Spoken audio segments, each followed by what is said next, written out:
Hello guys, mauni ilang mga diri mga posters, nindot kay ilang posters ang quality diri sa Ikrisat.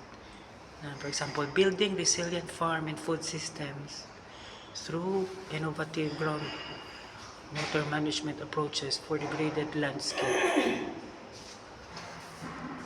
Di ba kani? Nindot kay paghimo nila sa mga posters guys.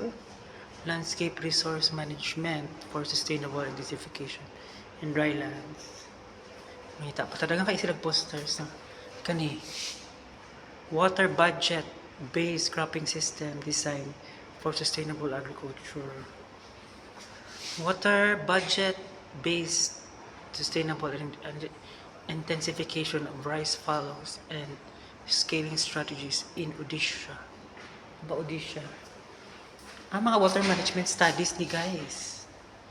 Innovations in integrated water resources management for building resilience in drylands, a case, Latipur, Uttar Pradesh. So usually sa India na anong studies na. So it's all about